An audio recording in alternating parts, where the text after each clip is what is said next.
friends, welcome back to another monthly wrap up. It was the spookiest month of the year and I watched a lot of horror this month, and I have a few surprises that may fit into your upcoming Christmas horror playlist. So make sure you stay tuned for that because you might have a new Christmas favorite. But let's get started. And some people ask, how do I watch all of this content? Well, I watched a lot this month thanks to today's sponsor, Surfshark. Surfshark is a VPN, which stands for Virtual Private Network. Not only do they encrypt all of your information and protect your identity when you're online, they also unlock geo-blocked content. So for example, this month I wanted to watch The Houses October Built. And 1 and 2 were on Tubi, but in another country. So what did I do? I flicked a switch and I was there in a matter of seconds. I love Surfshark. Not only is it incredible value, having one membership unlocks it onto unlimited devices, which is very rare these days for memberships. So I use it not only on my computer, but I can use it on my phone, on my smart TV, wherever you surf the web. Surfshark also have a 30-day risk-free money-back guarantee. So if you're thinking about it, if you've heard about it, why not try it out for free? If you're not happy with the product, within 30 days, you can get your money back. No questions. And if you use my code SPOOKY, you'll get 83% off and 3 months extra for free. That's 83% off. So why not try it? Use the code SPOOKY and I've left a link down in the description for you as well. Thank you so much to Surfshark for helping me unlock content and for sponsoring creators like me. Let's jump into what I watched this month. It has been a long month and I started off my watching experience this month on a plane where I watched the first 3 films. 500 Days of Summer, not so horror. I swear there is a lot of horror this month, but this is where I started. 500 Days of Summer, this was a rewatch. I had not watched this since it came out. I did not love it when I first saw it, but I thought it was meant to be a sad romantic film. And I know there's been a lot of memes and a lot of people have joked about this, watching it from a different perspective as you grow older, but it's very outdated and a lot of language that's used is just wild. It's a very strange film and very aggressive. It has Joseph Gordon-Levitt and Zooey Deschanel and a few other just random people like Matthew Gray Gobler. It's just, yeah, it has a very interesting cast. And basically it's about 2 people who meet in a work situation and their relationship and wanting different things from each other at different times and what it means to fall in love. But are they ever in love? Because he is just so aggressive. If you watch it back, he's crazy. I did not really enjoy that. I was kind of gasping the whole time. After that, I watched No Hard Feelings. I didn't rate this one. I thought that, I don't know why I didn't rate it. I think I was probably delusional on the airplane by now. It took me 30 hours to get back to Australia, so it was a lot. But basically, we have Jennifer Lawrence trying to date this teenage boy, trying to bring him out of his shell, and his parents are paying for it, and he doesn't know about it. So it's got that whole kind of twist, almost like She's All That, where not like that it's a bet, but there's this organized part of their relationship going on. It started off pretty strong. I thought it was quite funny, and then it just kind of fizzled out into nothing, and it was a bit of a blah ending. It was fine, I guess. I probably wouldn't recommend it. Next, we have Blackberry. This was the last film I watched on the plane. I thought this one was good. This is such a deadpan feature on a product being invented. It's not trying to take you on this epic adventure. It's just really straightforward and kind of raw, which I really respected. It was very jagged around the edges and not really overly produced.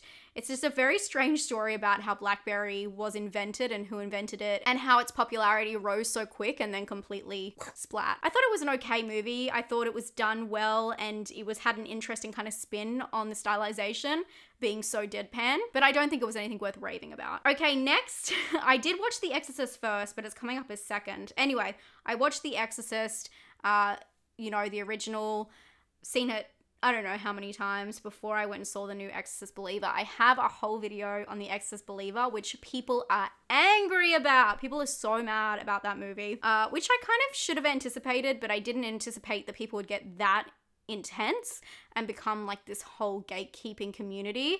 If you don't agree with someone else's opinion on a film, that's totally fine. The vibe here is we all talk about what we like and we understand that some things work for some people, just like scares in movies. Sometimes you're scared of one thing and someone's not scared of the same thing. And that always comes from personal perspective, all that good stuff. And that's what makes the horror community so vast and everyone's so different.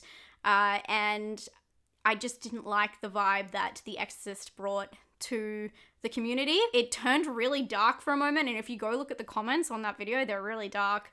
So I didn't expect it to go that way, but I'm really keen to see what happens with the next films in the trilogy. Everyone kind of has the same feeling that the director will not be carrying on for the second and third film. They've kind of hinted at that. He said he's busy with projects, so should be really interesting to see where we go from here, because they do have a release date for the second one, so we'll see. Then I watched Saw X at the cinema. I did a come with me for that as well. I was catching up on films that I missed when I was away. I liked Saw X. I did like it. I thought it was silly and kind of over the top and kind of like campy in some aspects, but I thought the gore was brilliant. And although it's kind of like a very straightforward storyline, I was really looking forward to that and just enjoying the gore, and that's what it delivers. So I liked it. Was it the best film ever? No, but was it simplicity at its finest and kind of funny? I was laughing throughout the whole thing. Yes, it was enjoyable in that way. Next, I watched No One Will Save You, which I also did a come with me. It was a very packed first week when I came back. There was just so much content out. I think on the 13th and the 9th, it may have been, there was like the most horror movies of the year released. So there was a lot to catch up on. So I watched No One Will Save You. Again, I have a whole video on that, so you can go watch along with me there. I watched Totally Killer. This is one I haven't spoken about yet. This is a murder slasher, time travel slasher, about a girl who lives, in a small town, and there's this case that affected her parents' generation, and she somehow goes back in time and tries to figure out who the murderer was and how it is still affecting her town today. I thought the drama and the dialogue of this film was really funny, and it was just a fun, lighthearted film. I did think that the mystery aspect, especially because it's based in a time travel mystery, I was a little bit disappointed with that. I felt like it was very predictable, and they had so much, with these murder mysteries, it's usually everyone's a suspect, whodunit, and I felt like it was really obvious what was happening. So I was kind of bummed out by that, because the writing and the dialogue and even the chemistry between characters was so complex. So for that, I enjoyed it, and I thought it hit the nail on the head with what it was attempting, but I just wish the mystery aspect was a little bit more twisty. I then watched Pet Sematary Bloodlines, which I did a video on if you want to check that out. I'm a huge Pet Sematary fan. I'd probably say Pet Sematary, the original, is one of my favorite horror movies of all time, if not my favorite horror movie. So this was a prequel that was released straight to VOD. I thought they had the vibe, they had the look, the vision, but there was no real story, and it was kind of forgettable. And it's a prequel about Judd, if you know Judd from the original, and he didn't seem like Judd at all. And it also, a lot of people in the comments pointed out all of these errors in the timeline that doesn't make sense with anything from the book or the original movie. So it kind of messes with its own product, which, yeah, so I wouldn't recommend that one. I then watched When Evil Lurks, which is now out on Shudder. I would highly recommend seeing this one. Loved it. I think it's the scariest film of the year. I have a whole video on that as well. I've been putting out so much content for you guys when I got back because I missed out on so much. But yeah, I highly recommend it. Don't look at the trailer. Try not to read anything on it, because I did mine as spoiler free, but other people out there don't. They definitely include a lot of details, and there's a lot of shocking moments in this film that will blow you away. Next, I watched VHS. I know you guys love the way I say H. VHS 85. Some of the segments are really cool, and I really like how they linked together in this one. But, and there's a big but, I felt like it just didn't keep up momentum, and it felt just all over the place. The segments it does well, it does really well, and I don't want to spoil it, but there is just one in there. I think it's the last segment I really enjoyed, but some of them were in there and I wasn't even sure where the segment was going until it was over, and I'm like, oh, that's it. Like, I wasn't even sure when I was watching the peak that was the peak of that story. So I don't think it's as strong, and I liked one aspect or two aspects of it and how it connects. But other than that, I could kind of leave this one. It was fine, but I don't know. I feel like they're all kind of blending together for me now. I watched Dark Harvest.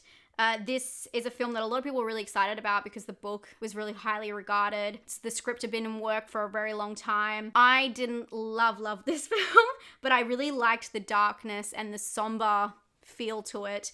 I felt like it started all the way in the middle of the movie, and I didn't feel like I got to know the characters, and a lot of the characters look the same, especially since they all end up wearing this kind of mask. So it gets very confusing, and I felt because we didn't get a good introduction there wasn't a lot for me to hold on to make the characters individual in my head and, you know, while I was watching and while the story was developing. The movie is about, it's kind of this ritual that this town has where they need to go and kill this creature that comes out, and they send all these kids to go do it, and then whoever does it gets this big prize. And it's about a boy whose brother has won this in the past and he wants to win it again for his family. It's a really cool concept, and I really liked the darkness to it, but I felt like it didn't have the full circle moment. There was a lot of aspects missing, but I did like the ending. I'll say that. I watched Sharks of the Corn, which was one of my patrons pick. I have a Patreon. Tiers start from only $2 a month if you want to get bonus videos every single week. But one of the other tiers is watching a movie. We watch 2 movies a month together on Zoom. And Ali, one of my patrons, chose this. And I'm not gonna lie, this is not a good film, obviously, but it's a fun group watch. This is exactly what it sounds like, Sharks of the Corn. It's a very jokey movie. It's over the top. It's silly. There's sharks and there's corn. I didn't rate it because it's not really, I don't even know what you would put that on a scale, but it was a fun group watch. If you're looking for something ridiculous, maybe try it out, but it is quite long. I watched Malibu Horror Story. I did a review on this if you do want to check it out. It was showing in limited cinemas in America, and when I was with Vicky for my Come With Me with Vicky, we saw the poster, so I was really excited when they offered me a screener, but unfortunately, I wasn't a huge fan of this one, even though I love found footage. It kind of twists it, and it has a really cool mystery element. It's about a bunch of kids who go missing up in this cave area, and then the people who go looking for them. Starts off really good, doesn't really end. As I said before, I watched The Houses October Built 1 and 2. I did this for It Does This Offend You? I have watched the first one before, and I know that this lady, the doll lady, was always very iconic, but wow, this movie is so different to what I remember. It is another found footage, and it's very rough, and most of it is real because it's about a group of friends who travel through, I guess, the Midwest, and they go to all of these, or maybe it's the South, they go to all of these different local haunts with all these haunted houses. Of course, that's where the name comes from. The house is October built. And while they're there, they want to find the most extreme one. And they come across this house that's really top secret, and they end up as part of the victims / contestants, and it's where it goes with that. It's very raw. There's not really a big ending, especially to the first one, so it feels quite real, but a lot of the haunts that are shown in it are real, so it's kind of like a storyline that's mixed as 10% of the footage or the movie with actual real clips of them going through these haunts. And then the second one is a continuation of that, so it's the exact same story continuing from that, I think a year later. The second one is, oh my gosh, there's so much wrong with it that I don't like. But again, it's about 5-10% of the footage is the storyline, and the storyline does not make any sense. So it feels like you're kind of watching a documentary and then there's like a storyline bit tacked on the end. After that, I watched Birth Rebirth, and this was probably the best surprise of the month. I spoke about this maybe a month or 2 ago about the release. I was very excited to watch this film, and it kind of fizzled out or fell down on my watch list or my priorities, and I absolutely love this film. It is super dark, super dark, super gruesome, but the pacing and the dread and the desperation and the performances, it's so good. I really enjoyed this film. I don't think it's for everybody, but if you like horror that is gore but desperate and sad and slow, you might like this film. When I say slow, I just mean it's not a film full of like peaks and flows. It's really just ongoing anxiety that's buzzing around in the background, and it's all about your moral compass and what you would do, and it just brings up so many thoughts and ideas, and I just thought it was really dark and really unique. This is about a woman whose daughter has a issue, and she is chosen, I don't want to like spoil anything, but her daughter is chosen by someone without her consent. It's basically the story of these 2 women who are completely different but need each other for different reasons. There's so much subtext in it. It's absolutely amazing. Judy Reyes and Marin Ireland, chef's kiss. Their performances in this are unbeatable. I really love this movie. Birth Rebirth. Highly recommend checking it out if that sounds like your cup of tea. One of my favorite films I've watched this year, to be fair. The Devil on Trial. Oh my gosh, I was dying to talk about this one with you guys. So this is a new Netflix documentary. You know the Conjuring movie, The Devil Made Me Do It, which is based on a court case incident about someone saying they were possessed and so they killed someone else. This is the documentary, that's what it's based on. And they do touch on the Warrens. I thought that this was pretty boring, pretty slow, everything we already knew, really amped up.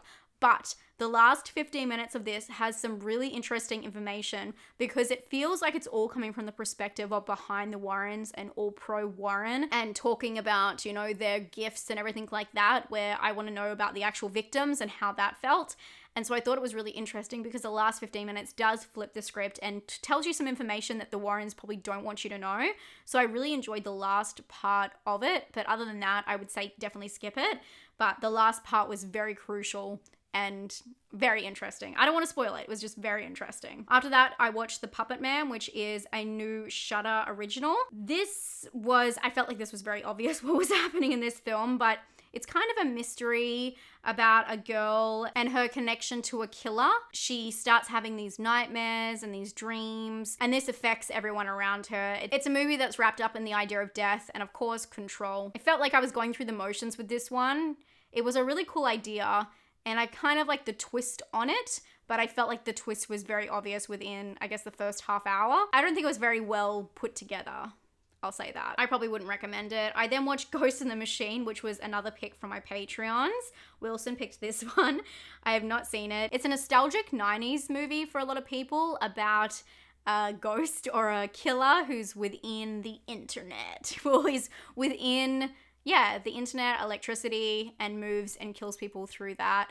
It's kind of a spin on Final Destination, or Final Destination's kind of a spin on this. It's a very odd but interesting film. It's definitely for me because I don't have the nostalgic connection. It wasn't as good, but I don't think it's a bad film. It's actually rated really low, which I thought was kind of unfair because it's fine, but I don't think it's awful. After that, I did watch Dear David. I wanted to do a review on this, but I honestly was so bummed out about this movie that I didn't want to talk about it. Dear David, I was just doing so many negative reviews and I hate that. I want to love everything I see at the cinema, everything I see online. I want to love it. I fight for it. This, lost cause. The issue is it's a BuzzFeed film. So the whole idea about Dear David is it is invented by a guy who worked at BuzzFeed.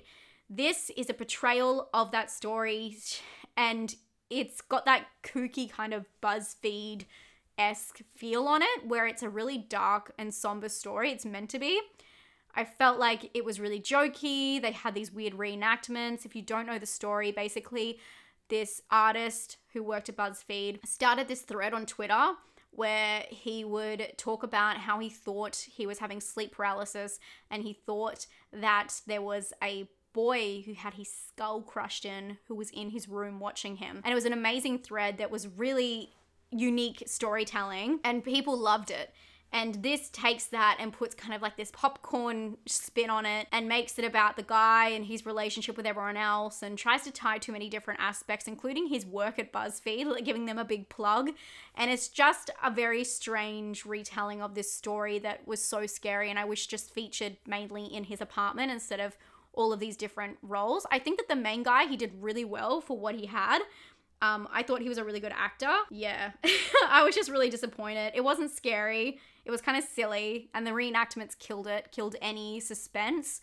And there was a whole aspect that was involving the story, the real life story, or whatever he put on Twitter, was cut out, and it would have been so much cooler to include all of this because those are what ARGs are best known for, is really taking you down the rabbit hole and exposing all of these random details, and I felt like a lot of that was taken out. So it definitely didn't have the same feel as I thought it would have. Next, I watched The Haunted Mansion. I have never seen The Haunted Mansion before. It was fine.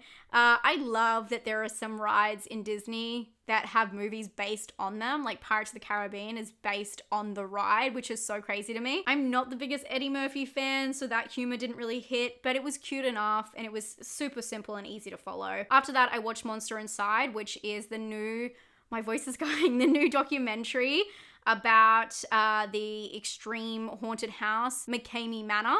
I did watch a couple of videos about this online afterwards as well. I did consider talking about it, but there's just so much information I would have to really dive into that for like a whole month to make something that hasn't been said before. I thought this was interesting in a way. It tells a story I already knew, but there's so much conflicting information, it's hard to know what is real. If you don't know, McCamey Manor is basically this guy, Russ, he created this haunt, or he used to have a haunt, and then it became more and more extreme, and it just turned into shoving people inside an old fridge and saying there's a prize at the end of it all, but it's impossible to get to the prize. There's no safe word. He gets people to just tap out when he feels like it. It's this whole sick, twisted fantasy of his that he pretends is like a haunted house-esque situation. Very strange, and I was interested in the documentary. It was fine.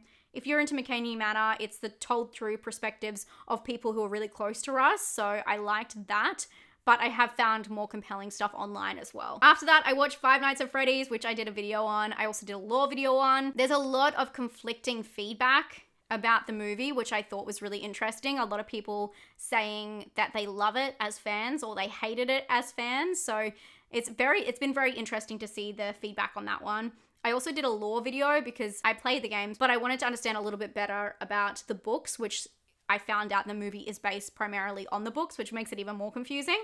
So not so much the game lore, so there's different laws. After that, I watched the new Haunted Mansion, which I honestly liked just as much as the original. I liked them in definitely different ways. I felt like this one was a lot more complex, and some of the characters were so good. I mean, Danny DeVito, oh my God. The fact that he was in this, it was so good. And Tiffany Haddish, it's just, yeah, I really liked the cast of this one.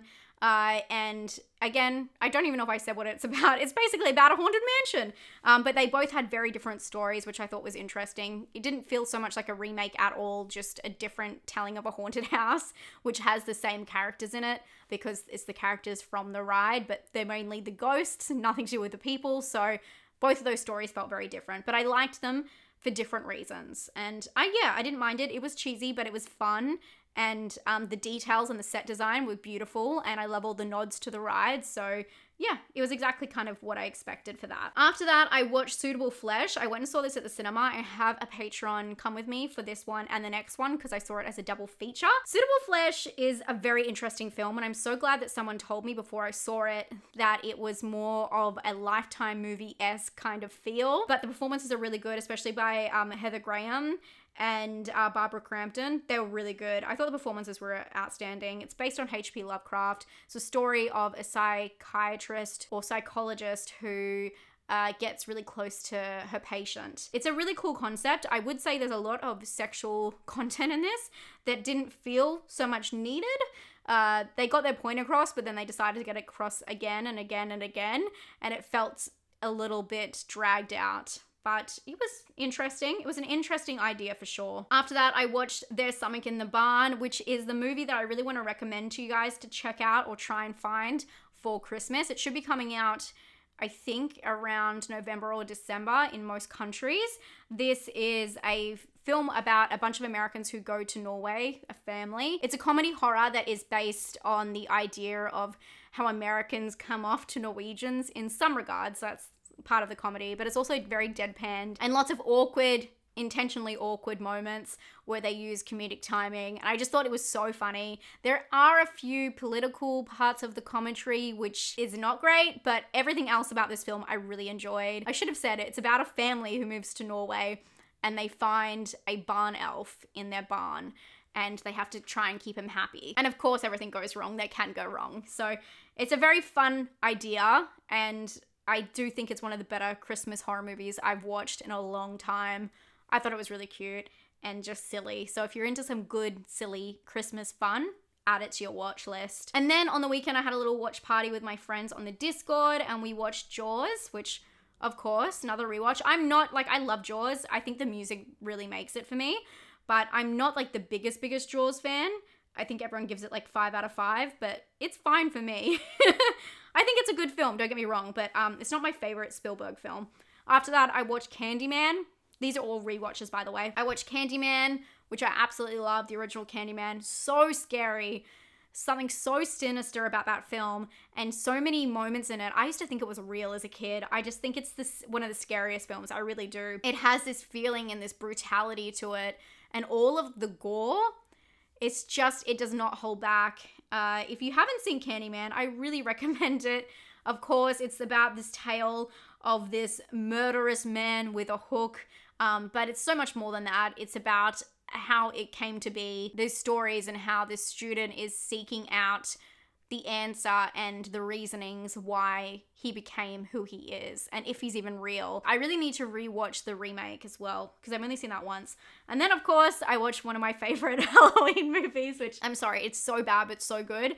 Hubie Halloween. I like Adam Sandler. I know he's not for everyone, but this movie is so dumb and so fun at the same time. So many details. It's so well thought out. The twist gets me every time. It's got such a good mystery whodunit aspect. It's so well done. It's so funny, and such a great cast. It has Steve Buscemi, who's so funny in it. It's just dumb and silly and goofy and a good time. And I love watching this, and I watch this every single year basically with my Discord, so I was very happy to watch that. But let's finish with what TV shows I watched. And firstly, I watched The House of Usher. I didn't do like an opinion-based video, but I did a video about a few kind of Easter eggs in the background. You guys had so much more in the comments, which was so cool to read, so thank you so much for all of that. If you haven't heard of Mike Flanagan's new show, The Fall of the House of Usher, it is on Netflix. It's a Netflix original, and it is about a family. Well, it's based on the works of Edgar Allan Poe, and basically it's like, I don't know, maybe 30 pieces of his work put together and molded into a storyline, which happens to be about a family who are going through this immense period of grief, and they aren't sure why they keep dying. And they show, deaths at the end of each kind of episode, and that's the format. So it's a really interesting show that goes in the past and in the present with talking about it and, telling the story of his kids and what happened to them, and their adult kids, and they have all different professions. It's a modern story as well, so it's based in modern times. I'm gonna be honest, not my favorite Mike Flanagan piece of work, but I think he had a lot of things stacked up against him. I do think that the source material is really odd, and I did express this in my video. There's a lot of stuff to link together. They linked everything from monkeys to like a rave party. So I felt like the storyline was all over the place, and it makes sense when you know the source material. I really do appreciate that and think that it was really well done in that regard, but it's probably not my favorite subject matter because of that. And I found that as well, the whole series, there's not really, there's maybe one or two likable characters, but they're not really in a lot of it. So I think that doesn't work really well with his stylization. A lot of the flanologues and the sadness and the rawness, it doesn't work. It's very polished, don't get me wrong, but it's very raw in its emotional sense. And I felt like we didn't have a lot of the characters connecting because they were all really unlikable characters, which made sense with the works, but it just didn't give me that same kind of feels. And sometimes you just want to watch stuff for the feels. And so it wasn't my favorite. I did like it, but it wasn't my favorite. I did think some of it was really gory and brutal, which I absolutely loved. And the performances were really good, but it definitely wasn't my favorite of his work. And then I've been watching the Goosebumps TV show as it's been coming out. That is very different to what I thought it was going to be as well. It's very skewed for a teenage audience. It's like each aspect of a Goosebumps book or episode happens to different characters, but it has a very overarching storyline throughout the whole thing. I thought it was going to be kind of anthology, and it's not at all. It's very much a together storyline, but different things happen to different characters that have to do with the different elements within the books. But it does feel completely different. Like the Haunted Mask is not the Haunted Mask. I think it's a easy to follow show, and it is quite addictive, the cliffhangers they end on. It's just more interesting to see those elements that you really love about the original stories brought back and how they're brought back. But I wouldn't say it's like the best show ever, but I'm definitely gonna finish it. Like, it's keeping me going. I think it's kind of satisfying in a very strange way, in a very young adult kind of watching TV kind of way. Anyway, that's what I've watched this month. Thank you so much for hanging out with me. My voice is going. Recently, I've done videos on Five Nights at Freddy's. If you haven't seen it yet, you may want to check out the Law one. If not, definitely check it out afterwards. And then, of course, I have my review about the film. That one is spoiler free. And I hope you're having a fantastic day. If you'd like to join my Patreon, that's always linked down below as well. And thank you to today's sponsor, Surfshark. And I'll talk to you guys very soon. Stay safe and stay spooky. Bye, friends.